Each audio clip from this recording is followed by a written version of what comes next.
कदम असी तुरीए, 2 कदम कोई होर आवे। जंगल का राजा शेर हुंदा क्योंकि शेर दे विच जुर्रत हुंदी है।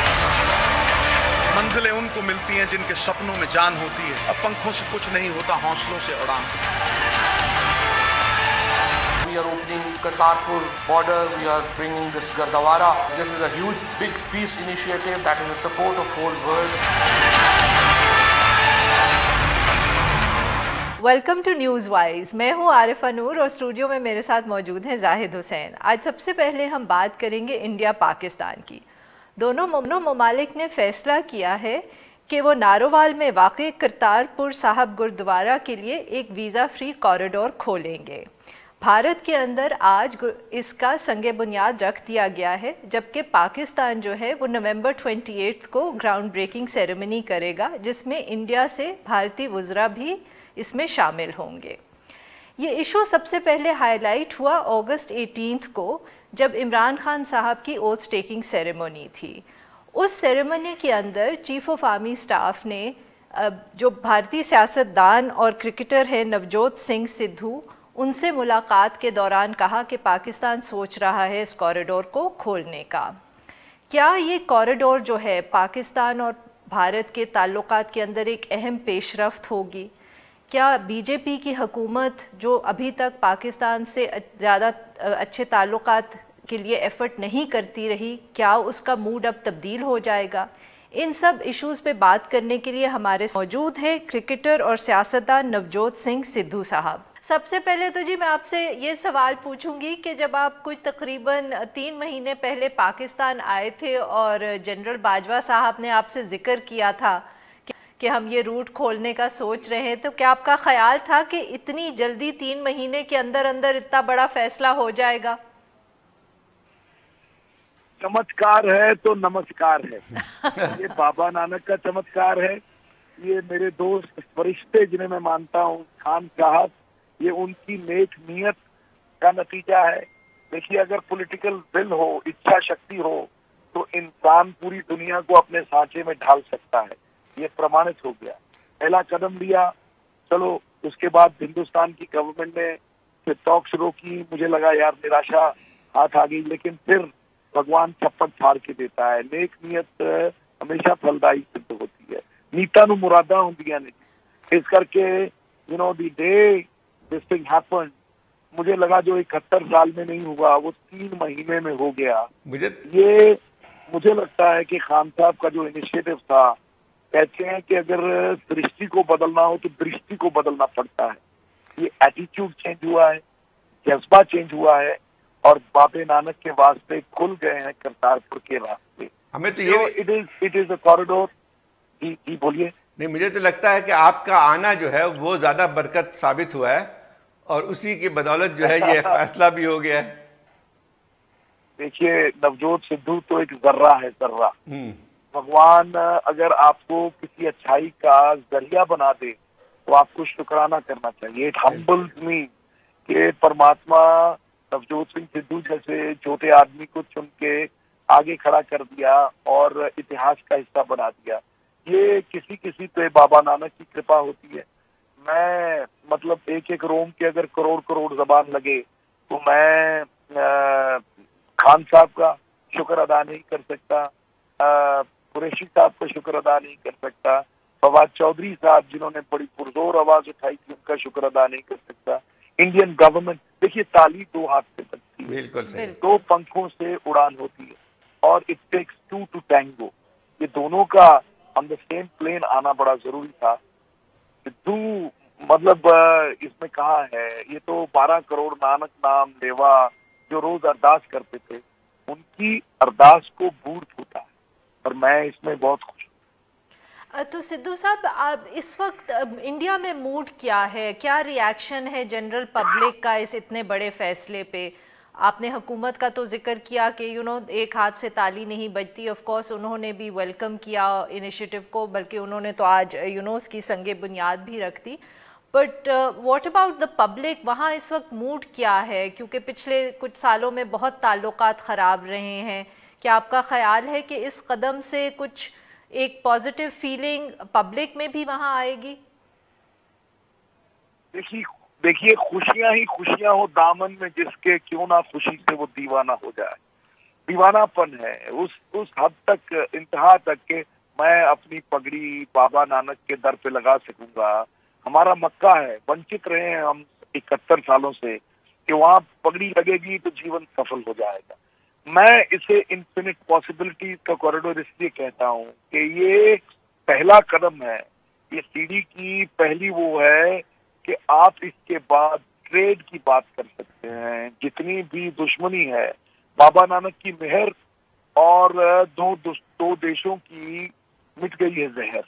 ये दुश्मनी मिटा सकता है, पुल बना सकता है, फासले मिटा सकता है और दोबारा से हमारे बॉर्डरों को खुलवा सकता है। इसमें इतनी संभावनाएं, इतनी पॉजिटिविटी है। तो ये कह सकते हैं सिद्धू साहब, ये कह सकते हैं कि ये जो है एक पहला खतरा साबित हो सकता है कि हमारे जो ताल्लुकात हैं दोनों ममालिक के दरमियान, उसमें बेहतरी का बहुत बड़ा जरिया बन सकती है। और इसमें वही बात आती है कि जो ख़ास तौर पे पंजाब में यहाँ जो आप साथी हैं वहाँ पे, तो उनके लिए भी बहुत ज़्यादा आसानी हुई। तो एक जब पब्लिक मूड बदलता है तो हुकूमतों पे भी जो है वो एक लिहाज से प्रेशर पड़ता है कि अपने अब बातचीत को आगे बढ़ाएं और आगे इस किस्म के इक़दाम उठाएं। बिल्कुल, नजरें बदली तो नजारे बदले, किश्ती बदली तो किनारे बदले। जब रवैया बदलता है, पीपल टू पीपल कांटेक्ट होता है, तो मुझे लगता है कि सारे ताल्लुकात सुधरते चले जाएंगे, बेहतर होते चले जाएंगे।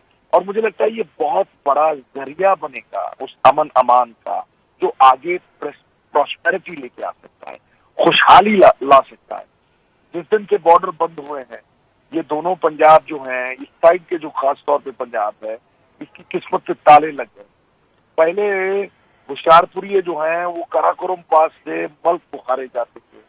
मेरे बाबा यहाँ से साइकिल पे जाते थे इस्मानिया कॉलेज और शाम को वापस आ जाते थे। देखिए, अगर कराची और बम्बई खुले हैं तो मुझे ये बताएं कि लाहौर और अमृतसर खुले क्यों नहीं हो सकते, वाघा बॉर्डर क्यों नहीं खुल सकता।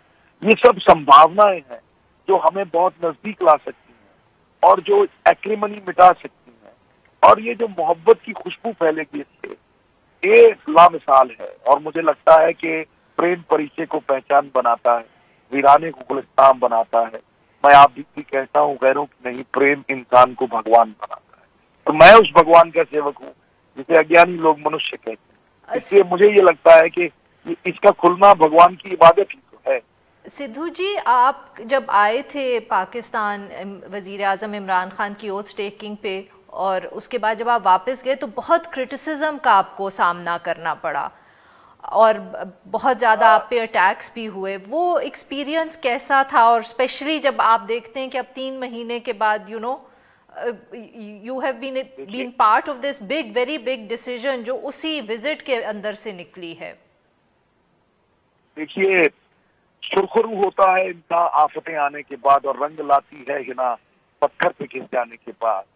मैं हिना फिल्म दा डायलॉग बोल रहे हो? नहीं ये मैं कोई डायलॉग नहीं बोल रहा हूँ, मैं अपनी आत्मा की आवाज बोल रहा हूँ। मेरी जिंदगी में जितना भी मुझे मिला है वो रगड़े खाने के बाद ही मिला है।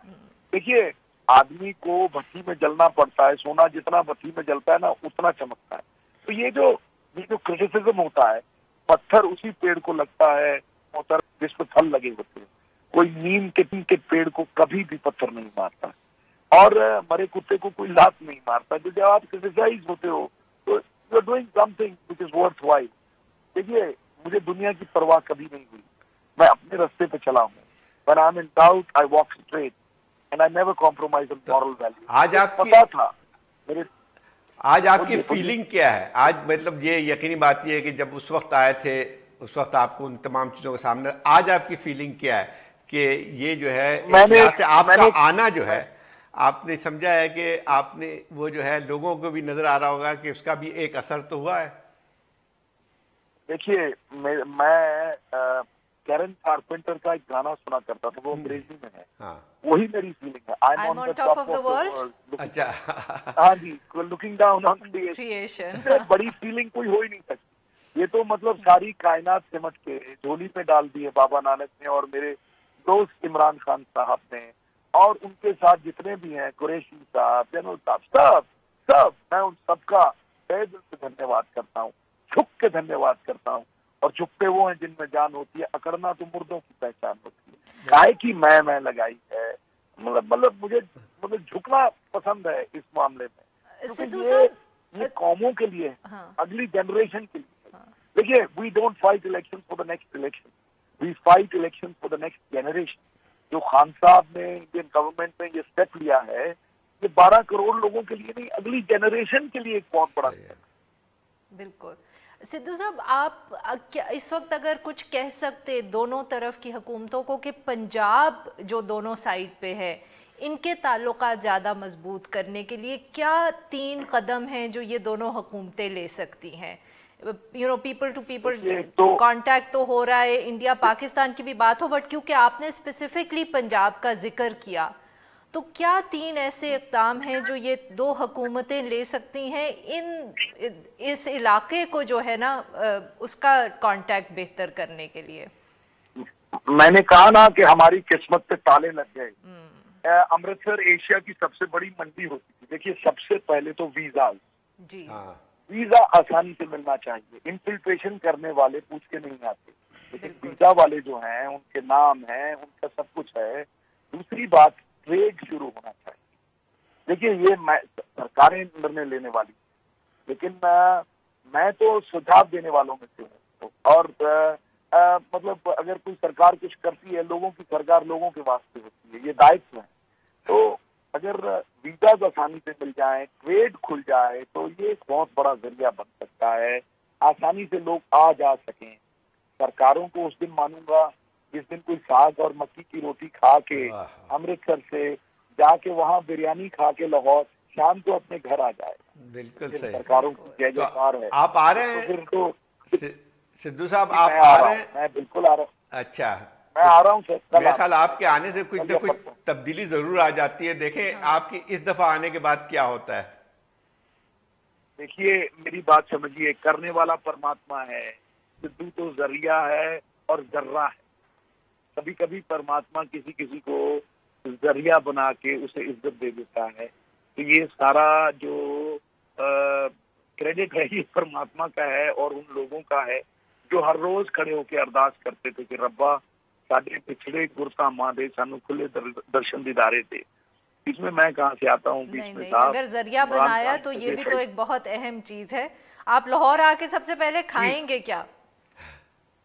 आपने खुद ही बिरयानी का जिक्र किया था, तो मैंने कहा पूछ ही ले। फिर मैं वेजिटेरियन बिरयानी खा लूंगा क्योंकि मैं शाकाहारी हूँ और लाहौर में मिलता नहीं है शाकाहारी। नहीं, भटूरे छोले मिलते हैं, कमाल कर रहे हैं आप। वैसे तो अमृतसर के भी भटूरे छोले बहुत मशहूर है, मगर लाहौर के भी बुरे नहीं है। नहीं, मुझे इतना पता है कि चाहे एक दिन आऊँ वहाँ वजन बढ़ा के ही जाऊंगा मैं, क्योंकि खातिर तवाज़ा ऐसी होती है, प्यार इतना होता है, प्यार से ही भूख मर जाती है। और मैं सबका शुक्र। सिद्धू साहब, आप एक काम जरा करवा दें तो बहुत जबरदस्त सबकी हो जाएंगी। जरा ये क्रिकेट की जो है वो तो सीरीज खुलवाएं। मतलब ये है कि जितना जोश और उसमें आप कराएं। देखें, आप हो सकता है कि आपकी इस तरफ आने के बाद जो है शायद वो नेक्स्ट मरहला वही हो जाए। देखिए साहब, आपके वजीर आजम क्रिकेटर है, खून में क्रिकेट है, मेरे खून में क्रिकेट है, और क्रिकेट जोड़ती है। कोई भी कलाकार, चाहे नुसरत फतेह अली खान साहब हो, चाहे इमरान खान साहब हो, चाहे वसीम अकरम हो, वकार यूनिस हो, कोई भी, सचिन तेंदुलकर हो, वो जोड़ता है। दोनों तरफ उसकी इज्जत है, दोनों तरफ उसके फन को सराहा जाता है। इसलिए कलाकार जो हैं वो बैरियर्स तोड़ते हैं और जो हिस्ट्री की एक्रेमनी है उसको मिटाते हैं, दिलों के दरवाजे खोलते हैं और आत्मा से जोड़ते हैं। ये उन्हें दात है। और तपस्वियों की तरह जिन्होंने जीवन जिया है, उन्हें मुझे लगता है कि परमात्मा मौका भी देता है कि वो जोड़ सके। जोड़ने वाले को मान, तोड़ने वाले को अपमान। सुई जोड़ती है, मैं पगड़ी में सजा के रखता हूँ, कैंची काटती है तो दर्जी उसे पाँव के नीचे दबा के। चलें जी, thank you so much Sidhu साहब, थोड़ी बड़ी मेहरबानी तुसी साडे वास्ते टाइम कढ़िया। That's all, and now we'll take a short break, and when we come back after the break तो हम बात करेंगे एतजाज़ एहसन साहब से मुल्की अमूर पे।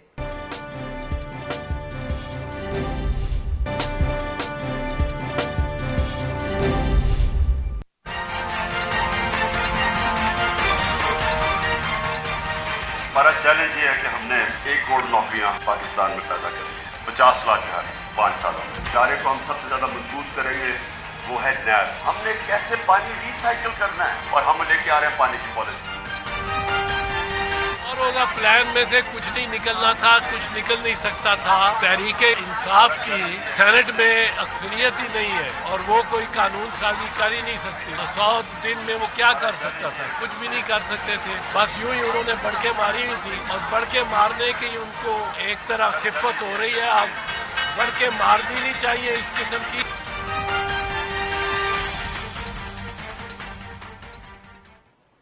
Welcome back. अब हम बात करेंगे पीटीआई की हुकूमत जो अपने 100 दिन मुकम्मल करने वाली है। हुकूमत तो इसको अपनी एक बहुत बड़ी कामयाबी करार दे रही है, मगर अपोजिशन की तरफ से उसको बहुत तनकीद का सामना है।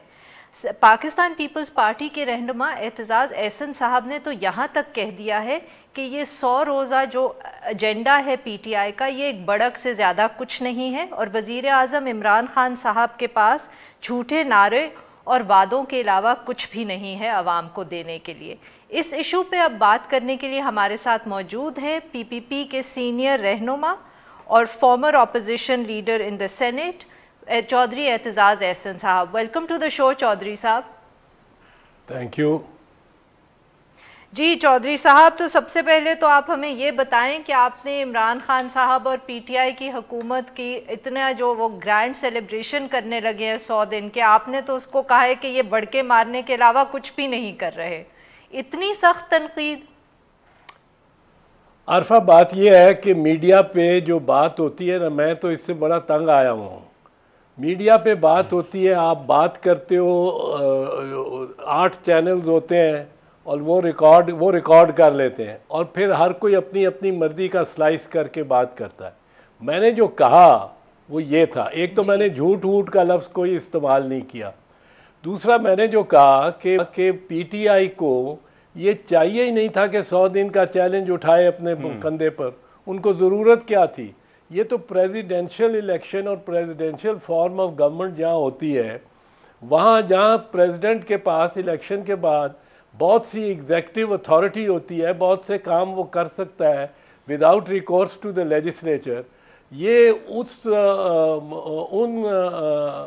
ममालिक में ये 100 दिन का ज़्यादा कॉन्सेप्ट है जहाँ पार्लियामेंट हो और जहाँ आपकी एक हाउस में मेजॉरिटी आनी ही ना हो, और मतलब है सीटें ऐसी बनी हुई हों कि इलेक्शन के बाद भी सेनेट में आपकी मेजॉरिटी नहीं आनी, तो आपको ऐसी बढ़क लगाने की ज़रूरत नहीं है और करना ही नहीं चाहिए था पीटीआई को। पीटीआई वाले just got carried away, I think, कि 100 दिन एक बड़ा अच्छा फिगर लगता है 100 दिन, और 100 दिन में हम ये, उनके पास जब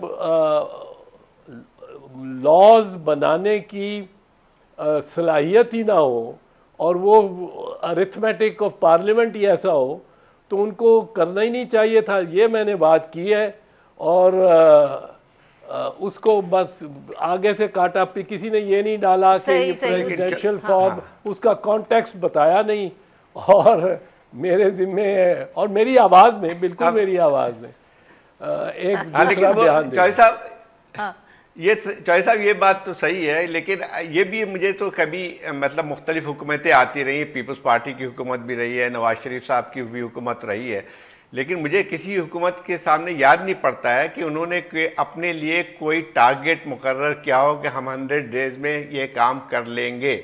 और आपकी बात बिल्कुल सही है कि जो है पार्लियामेंट में जब आपकी अक्सरियत भी नहीं है तो ऐसे फैसले, तो ये आपके जाने इमरान खान साहब की अपनी कोई वो है जिसको कहते हैं कि प्रॉब्लम अपने साथ ही है कि जब वो अपने लिए टारगेट ऐसे मुकर्रर करते हैं कि जिसमें खुद भी फंस जाते हैं। उनके लिए ज़रा मुश्किल है, ये बात ज़रूर है। Somehow he is either because of his cricketing years और समथिंग, उनमें कुछ है कि वो टारगेट, और वो कहते हैं कि मैं टारगेट ओरिएंटेड ज़िंदगी मैंने गुजारी है, मैंने टारगेट बना किया कि शौकत खानम बनाना है, मैंने बना दिया मैंने टारगेट फिक्स किया कि नमल करनी है, बनानी है, नमल बना दी, और अब पेशावर में बना रहा हूँ Shaukat Khanum, which are laudable objectives बिल्कुल, बट अगर आपकी ज़िंदगी स्ट्रक्चर ही इस तरह टारगेट्स पे हो जाए तो फिर 100 दिन की तो एम्बैरसमेंट होगी। और दो मैं एक चीज़ कहूँगा, 100 दिन में ही इज़ बीन लकी कि एक काम उनसे ऐसा हो गया है जो उनके लिए 100 दिन में बहुत सारे ही नाकामियों को कैंसल आउट कर देगा। वो क्या है जी? वो दोनों, आप दोनों यक ज़बान सवाल कर रहे हैं।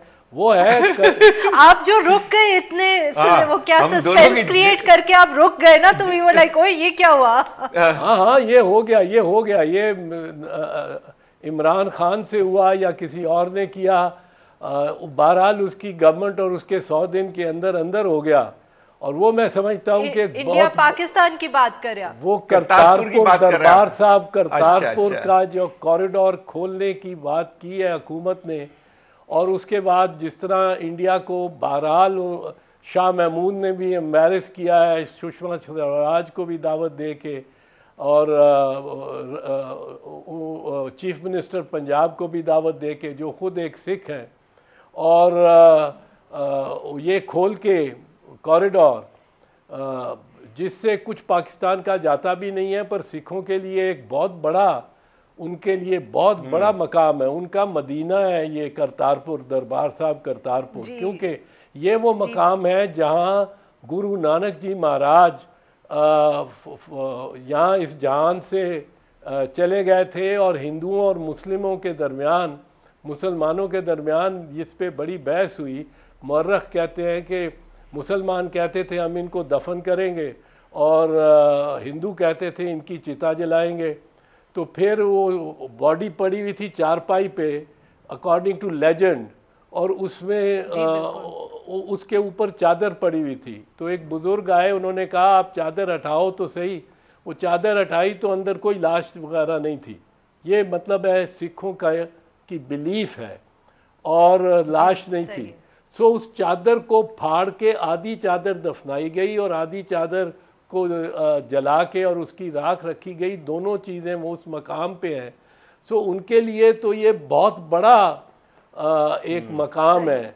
ननकाना साहब के बाद ये दूसरी सेक्रेड उनके लिए है। उसके बाद पंजा साहब भी है पाकिस्तान में, उसके बाद ये गुरु अर्जुन सिंह की। जी सही, we have to take a short break. के बाद हम ये गुफ्तगू जारी रखेंगे। Stay with us.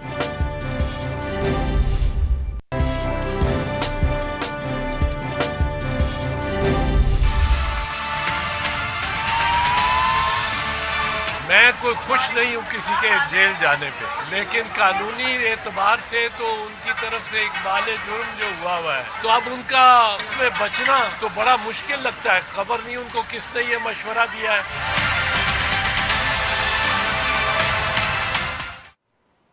Welcome back. हम गुफ्तगू कर रहे हैं पीपीपी के सीनियर लीडर चौधरी एतजाज़ एहसन साहब से। चौधरी साहब, आपने जिक्र किया है अगले दिन ये नवाज़ शरीफ साहब की जो लीगल प्रॉब्लम्स हैं उन हवाले से कि उनको गलत एडवाइस दी गई है कि उन्होंने एडमिट कर लिया।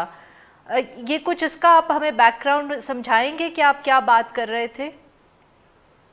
बात यह है आरफा कि मियां नवाज शरीफ ने आर्टिकल 66 का जो सहारा लिया है कि उनको एक लिहाज से इस्तिस्ना या इम्यूनिटी है from any consequences of what he says in parliament. Parliament में जो भी तकरीर करते हैं वो कानून की अंदाज़ी कानून या पुलिस या रियासत नहीं आ सकती, क्योंकि आर्टिकल 66 उनको मुकम्मल तौर पे इस्तिस्ना देता है।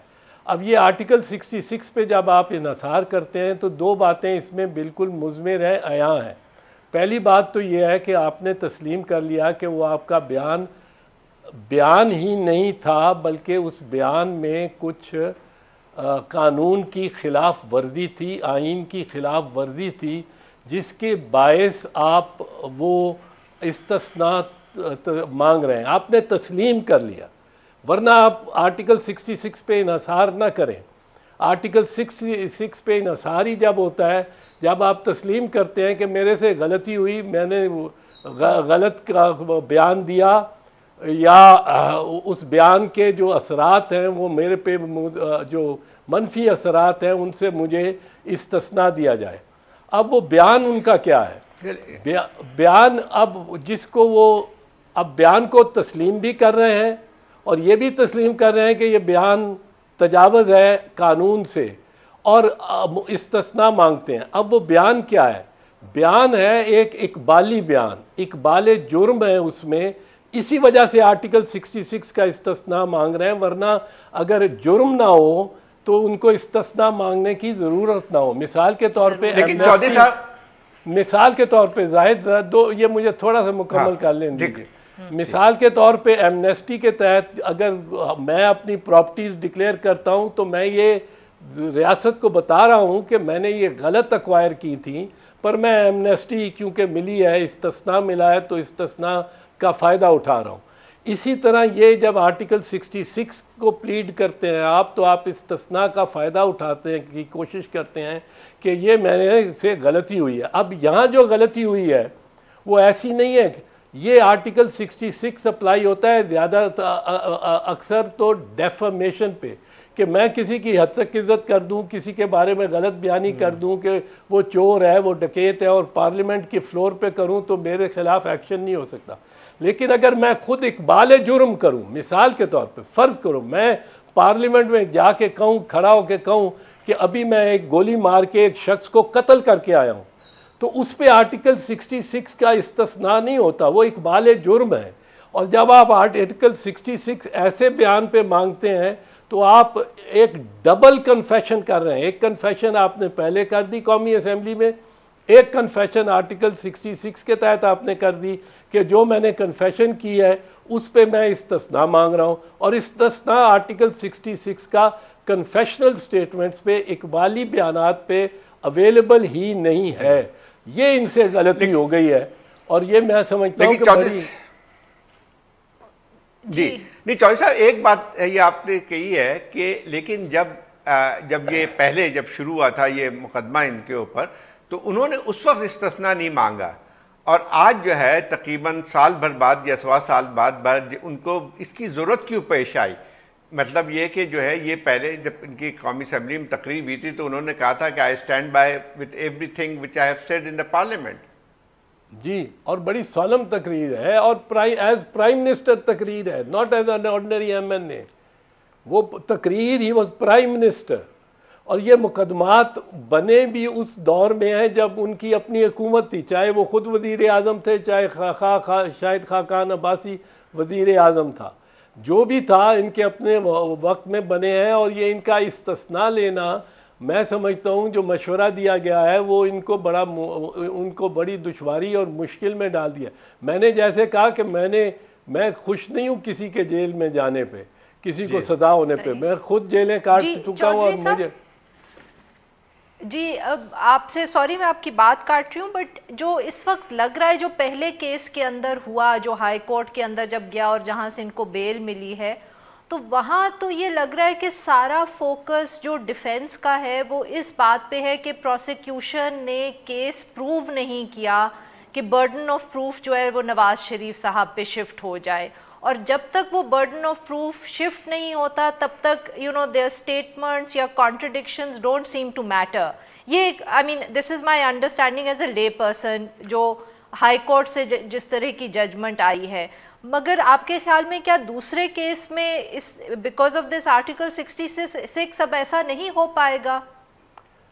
जो उन्होंने डिफेंस लिया है ना, प्ली लिया जिसको कहते हैं plea, he has pleaded article 66, और आर्टिकल 66 से के ज़रिए उन्होंने ख़ुद ये तस्लीम कर लिया है कि जो मैंने बयान दिया था उसमें कोई ऐसी बात थी जिससे मुझे जुर्म से बचाया जाना चाहिए और इस्तिस्ना मिलना चाहिए, एज पार्लियामेंटेरियन इस्तिस्ना मिलना चाहिए। वो एज पार्लियामेंटेरियन आपको इस्तिस्ना तो मिलता है, अगर आप किसी की डेफमेशन या हद तक इज़्ज़त करते हैं तो वो कोई आपको सू नहीं कर सकता।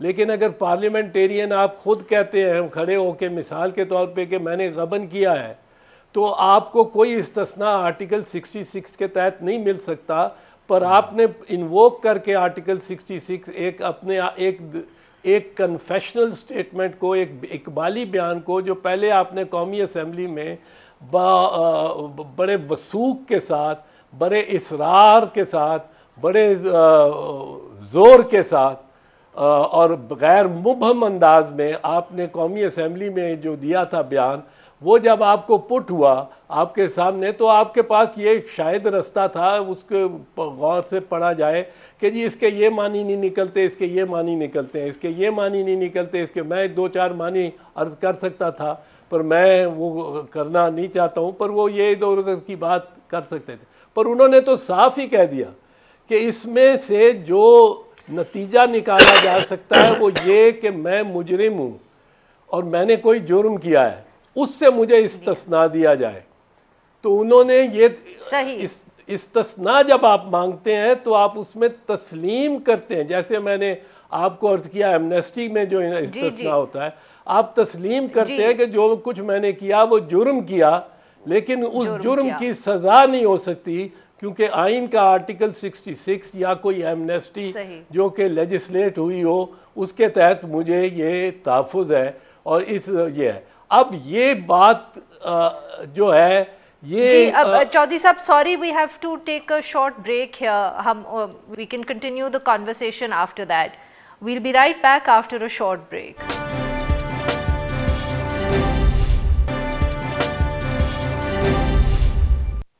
Welcome back. हम गुफ्तगू कर रहे हैं पीपीपी के लीडर चौधरी एतजाज़ एहसन साहब से। चौधरी साहब, पीपीपी जब से ये पार्लियामेंट आई है इलेक्शंस के बाद, तो पीपीपी का स्टैंड हमेशा से ये रहा है कि सिस्टम को चलना चाहिए, पार्लियामेंट को चलना चाहिए। मगर मसला इस वक्त ये है कि पार्लियामेंट तब तक नहीं चलेगी जब तक जो पब्लिक अकाउंट्स कमेटी के ऊपर स्टेलमेट है वो ख़त्म नहीं होगा। उसके बारे में अब पीपीपी क्या सोच रही है? देखिए, हमारा तो ये मौक़िफ़ असूली और पुराना है। एक वो ये है कि लीडर ऑफ द अपोजिशन को पीएसी का चेयरमैन होना चाहिए, और ये हमने अपनी हुकूमत में भी लीडर ऑफ द अपोजिशन को बनाए रखा और इस पे हम क्लियर हैं। इस पे पीटीआई का जो एतराज़ है उसमें भी कुछ वज़न है। वो वज़न ये है कि अगर मियां मोहम्मद नवाज़ शरीफ की हुकूमत जो लास्ट गवर्नमेंट है उसकी पहले वो उसके पर जो जितनी भी ऑडिट ऑब्जेक्शंस होती हैं उनको स्टडी करती है पब्लिक अकाउंट्स कमेटी सबसे पहले, तो वो लास्ट गवर्नमेंट चूँकि मियां नवाज़ शरीफ की थी, तो शहबाज शरीफ साहब को अगर चेयरमैन बना दिया गया पब्लिक अकाउंट्स कमेटी का, तो ये एक कॉन्फ्लिक्ट ऑफ इंटरेस्ट होगा कि छोटा भाई बड़े भाई के किस तरह वो एहतसाब करेगा। ये एहतसाबी आँख होती है पब्लिक अकाउंट्स कमेटी की। उस पर जो हमारी तरफ से एक तजवीज़ गई है, जो उसका कैरा साहब ने जिक्र कर दिया है, वो ये है कि शहबाज शरीफ साहब बन जाएं चेयरमैन पीएसी, लेकिन एक कमेटी जो मियां नवाज़ शरीफ की हुकूमत के बारे में ऑडिट और अकाउंट्स की जो ऑब्जेक्शंस हैं और जो एतराज़ात हैं उन पे एक सब कमेटी बन के वो एक्सक्लूसिवली उनको देखे। लेकिन चौधरी साहब, एक और तजवीज़ जो पीटीआई की तरफ से रखी गई थी इसी मसले पे कि बिलावल जरदाई भुट्टो साहब को जो है वो बना दिया जाए, क्या इस पर इत्तेफाक क्यों नहीं हो सकता है? अगर फ़र्ज़ कीजिए कि यही स्टेलमेट तोड़ना है, तो पीपल्स पार्टी ने इस पर इनकार कर दिया है, लेकिन क्या इस पे जो है वो रिव्यू नहीं किया जा सकता इस फैसले पे? नहीं, हमारे तरफ से तो इस पे कोई एतराज़ नहीं होगा। हम तो इसको नहीं, एतराज़ आप लोगों की तरफ से है। हाँ, नहीं, कहते हैं कि ये बिलावल भुट्टो साहब ने इनकार कर दिया ये सजेशन एक्सेप्ट करने से। वो उन्होंने यकीनन फराखदिली दिखाई है और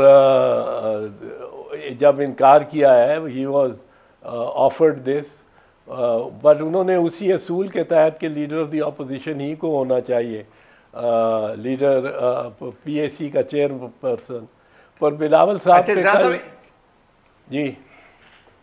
जी मैं चौधरी साहब ये कह रहा था कि जो है वो अब आप पीपल्स पार्टी में की तरफ से एक चीज़ ये थी कि अब पीपल्स पार्टी का मुस्तकबिल क्या देख रहे हैं? मेरा ख्याल ये कि कुछ जो है अब पंजाब के अंदर में वही बात आ रही है।